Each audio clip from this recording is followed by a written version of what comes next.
시편 85편 시작하게 되는데요. 자, 시편 85편이 어떻게 시작되고 있습니까? 주께서 주의 땅에 은혜를 베푸셨다 라는 말씀으로 시작하고 있죠. 여기에서 말하는 은혜는 구체적으로 어떤 은혜일까요? 1절에 있는 내용 보면 주의 땅에 은혜를 베푸사 야곱의 포로된 자들이 돌아오게 하셨다. 여기서 주의 땅은 가나안 땅을 말합니다.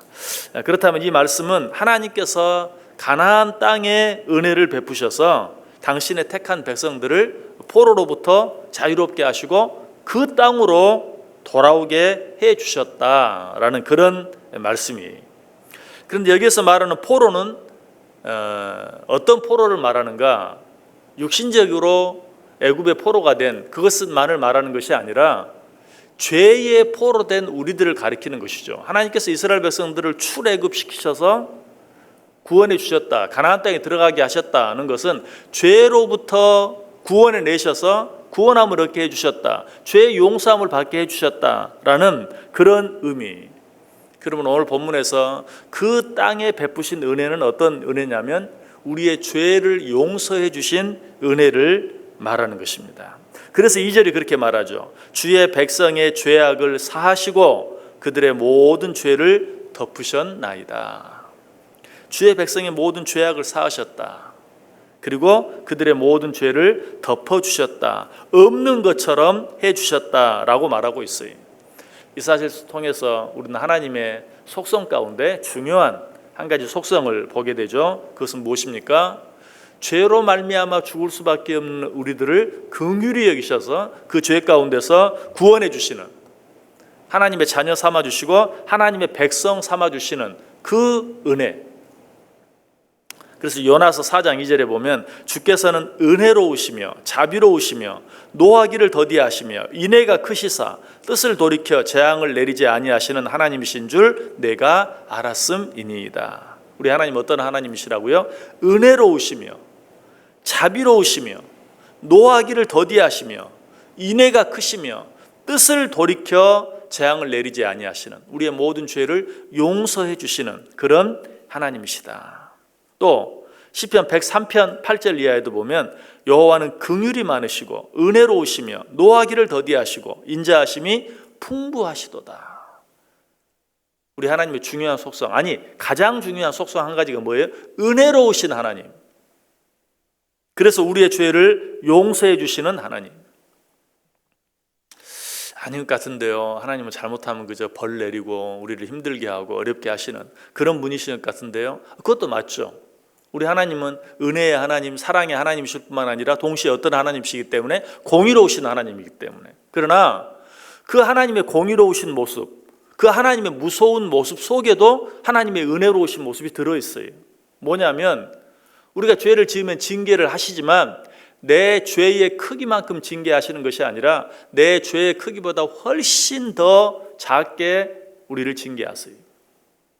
왜? 우리 죄대로 징계하시면 살아남을 자가 한 사람도 없기 때문에, 구원받을 수 있는 자가 한 사람도 없기 때문에. 참 비가 너무 많이 오고 있죠.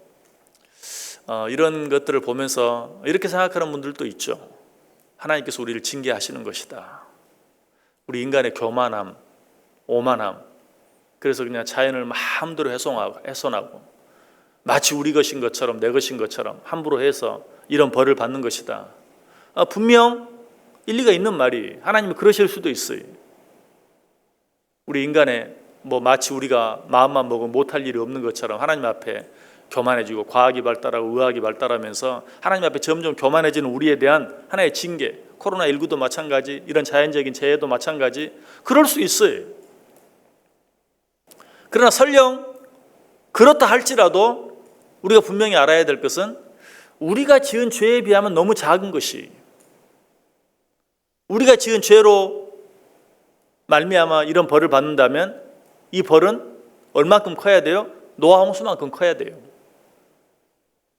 이 세상 모든 것들이 다 잠기게 해서 코로 숨쉬는 모든 것들은 다 죽게 만드는, 우리는 그런 벌을 받아야 마땅한 자들이.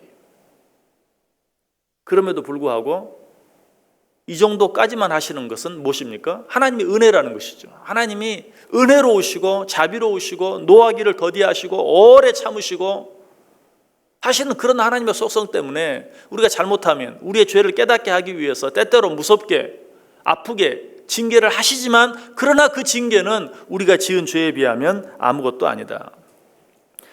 에스라 9장 13절에 말해 우리의 악한 행실과 큰 죄로 말미암아 이 모든 일을 당하였사오나 우리 하나님이 우리 죄악보다 형벌을 가볍게 하시고 이만큼 백성을 남겨주셨사오니. 우리 죄로 말미암아 우리가 어려운 일을 당하지만, 그러나 정확하게 말하면 우리의 죄악보다 우리가 받은 형벌이 훨씬 더 가볍다라고 고백하고 있는 것을 보게 돼요. 그러므로 우리는 어떤 가운데서라도 하나님 앞에 감사할 수 있어야 돼요. 죄로 인하여 맞는 가운데서라 할지라도, 죄로 인하여 징계를 받는 가운데서라 할지라도, 그러나 내 죄대로 다 처벌하지 아니하시고 그 가운데 일부만 적당히 내가 죽지 아니할 만큼 하나님 앞에 깨닫고 돌아올 수 있는 만큼만 나를 징계하시는 그 하나님의 사랑 앞에서 우리는 감사해야 한다. 그런 하나님의 마음이 누가복음 7장 41절 이하에 잘 나와 있죠. 빚주는 사람에게 빚진 자가 둘이 있어 하나는 500데나리온을 졌고 하나는 50데나리온을 졌는데 갚을 것이 없으므로 둘 다 탕감하여 주었으니 둘 중에 누가 그를 더 사랑하겠느냐. 시몬이 대답하여 이르되 내 생각에는 많이 탕감을 받은 자니이다. 이르시되 내 판단이 옳다. 우리의 죄에 대해서 하나님이 징계하신다. 그럼에도 불구하고 우리가 감사해야 하는 이유가 무엇이에요? 내 죄가 너무 크기 때문에 징계해야 하셨어도 내 징계 가운데 99%는 탕감해 주시고 1%만 징계하신 것이, 그러므로 징계를 받는 중에도 어때요? 99%나 탕감해 주신 그 하나님의 사랑을 생각하면서 하나님 앞에 감사해야 한다. 하나님께서 우리의 죄대로 처치하시면 우리 가운데 남아있을 수 있는 자가 아무도 없다 그랬죠. 시편 130편 3절에 분명히 말해요. 여호와여 주께서 죄악을 지켜보실진데 주여 누가 서리이까. 하나님이 눈 감아주시니까 우리가 서 있는 것이지, 하나님이 우리의 죄를 다 일일이 짚고 넘어가신다면 누가 설 수 있겠느냐, 누가 살 수 있겠느냐, 누가 나만 할 수 있겠느냐 라고 우리에게 분명히 말해요. 그러므로 우리는 힘들고 어려운 때일수록 어때요? 그 가운데도 분명하게 들어있는 하나님의 은혜와 사랑을 생각할 수 있어야 돼요. 그래서 히브리서 기자는 히브리서 12장 3절에서 너희가 피곤하여 낙심하지 않기 위하여 죄인들이 이같이 자기에게 거역한 일을 참으신 일을 생각하라. 너희가 지금 어떤 일로 인하여 지치고 있느냐, 힘들고 있느냐, 어려운 가운데 있느냐, 하나님께서 얼마나 자기를 거역하고 배신한 자들의 죄를 여러 번 많이 용서해 주었는지 생각해 보아라. 여러분, 코로나19 때문에 지치시죠? 정말 유례없는 긴 장마로 인하여 피곤하시죠? 아니, 피곤한 정도가 아니라 너무 힘들고 어려운 사람들이 너무 많습니다. 그런데 히브리서 기자가 뭐라고 말해요? 설령 그런 일이 너에게 있다 할지라도 피곤하여 낙심하지 않기 위해서는 하나님께서 자기를 거역한 모든 사람들의 죄를 얼마나 오랫동안 참아주셨는지, 얼마나 많이 용서해 주셨는지 기억해라. 생각해 보아라. 그러면 오히려 감사하게 될 것이다 라고 말하고 있어요. 여러분, 죄를 사해 주시는 은혜, 죄를 용서해 주시는 은혜, 죄 용서함 받는 축복, 이것보다 크고 귀한 것은 없어요. 우리 인간은 육신만 가지고 있는 존재가 아니라고 그랬죠. 무엇도 함께 가지고 있습니까? 영혼을 가지고 있어요.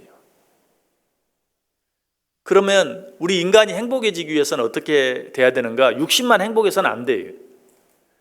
왜? 우리는 육신만 있는 것이 아니라 영혼도 있기 때문에. 육신과 영혼이 같이 행복해야 진정한 행복을 누릴 수 있는 거예요. 그런데 인간들은 착각이에요. 육신적인 것만 잘 되면 행복해질 줄 알아요. 부자가 되고 건강하고 다른 문제들만 없으면 행복해질 것 같아요. 우리도 그렇게 생각하죠. 그러나 사실 어때요? 다른 문제들이 없는데도 행복하지 못할 때가 얼마나 많습니까? 그 이유가 뭐예요? 우리 인간은 육신만 있는 것이 아니라 영혼도 있기 때문에 그래요. 그 육신의 문제도 잘 돼야 되지만 영혼의 문제가 잘 돼야 비로소 행복한 것이. 그러면 어떻게 해야 영원히 행복할 수 있습니까? 우리 영혼을 행복하지 못하게 만드는 것은 죄예요. 그렇기 때문에 영원히 행복하기 위해서는 죄의 문제가 해결돼야 돼요. 그런데 죄가 없는 사람은 이 세상에 있습니까? 없습니까? 없어요.